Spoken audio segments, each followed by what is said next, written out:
जय माता दी। भगवान विश्वकर्मा और माता पिता के आशीर्वाद से आप स्वस्थ होंगे, मस्त होंगे।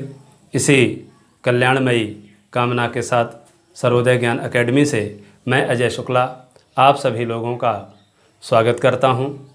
दोस्तों, आज मैं आप लोगों को हवन करें या ना करें इस विषय पर मैं चर्चा करने वाला हूं।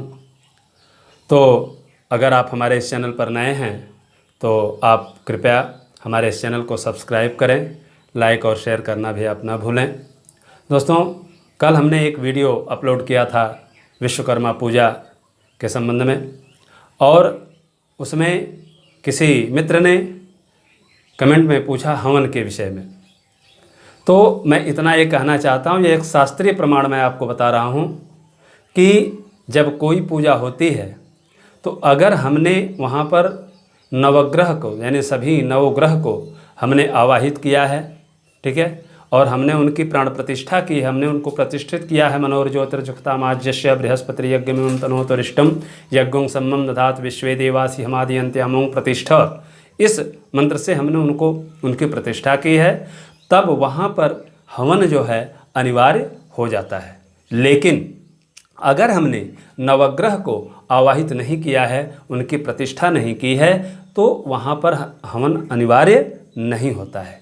ठीक है दोस्तों, तो इसीलिए हमने जो पूजन बताया बिल्कुल संक्षिप्त रूप में भगवान विश्वकर्मा के लिए, केवल हमने वहाँ पर एक शोभा कलश का जिक्र हमने किया है आप लोगों से कि आप एक शोभा कलश वहाँ पर बनाएं और शोभा कलश बना करके भगवान विश्वकर्मा की आप पूजा कीजिए। इसीलिए हमने गणेश को और गौरी का भी हमने वहाँ पर आवाहन या प्रतिष्ठा की बात हमने नहीं किया। लेकिन वहाँ पर गौरी, गणेश और वरुण देवता को आप आवाहित कर सकते हैं, उनकी पूजा आप वहाँ पर कीजिए, तो भी हवन अनिवार्य नहीं रह जाता है। लेकिन अगर आपने नवग्रह को आवाहित कर दिया है, प्रतिष्ठा कर दी है, तो हवन अनिवार्य हो जाता है, तब आप उसको टाल नहीं सकते हैं। ठीक है, यह शास्त्रीय प्रमाण है।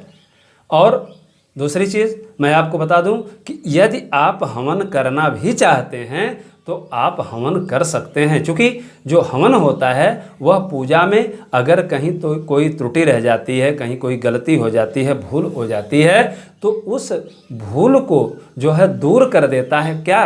हवन। ठीक है, और उसके बाद भी अगर कोई गलती रह जाती है तो हम आरती करके भी उस गलती को उससे हम क्षमा मांग सकते हैं। वह गलती जो है भगवान हमारी क्षमा कर देते हैं, दूर कर देते हैं, तो उसके बाद हम आरती कर लेते हैं। ठीक है, जैसे हवन के संबंध में और भी आप प्रमाण कह सकते हैं। जैसे आप लोगों को मैं एक उदाहरण देना चाहता हूँ कि जैसे ब्राह्म विवाह जब होता है तो उसमें जब बारात आती है तो वहाँ पर आप देखिए कलश को आवाहित यानी वरुण देवता को आवाहित किया जाता है। गौरी और गणेश की पूजा होती है, आवाहित होती है, इसलिए उसका नाम गणेश पूजन है। ठीक है, गौरी और गणेश की पूजा होती है, वरुण देवता की पूजा होती है।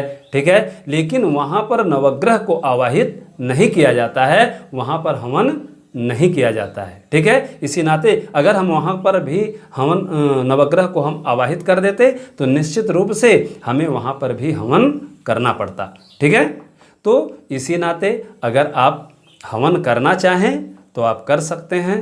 ठीक है, अग्नि को साक्षी बना करके अग्नि मीले पुरोहितम यज्ञस्य देव मृत्युजम होतारम रत्नधातनम। इतना ही नहीं, आगे भी कहा जाता है कि अग्नि पूर्वे भी ऋषि भी रीड्यो नूतन रुत सर्वान देवान एह वक्षति, यानी कि वह जो अग्नि देवता हैं वह अपने सभी देवताएं, चाहे वह जो ऋषि हैं, जो मंत्रों के ऋषि हैं, दृष्टा ऋषि हैं, वह अपने जो है सभी मंत्रों के साथ वह उनको यहाँ पर ले करके, चाहे वह प्राचीन ऋषि हों और चाहे अर्वाचीन ऋषि हों, वह उनको यहाँ पर इस जो मैं हवन करने जा रहा हूँ यहाँ पर वह आएँ, यहाँ पर उपस्थित हों।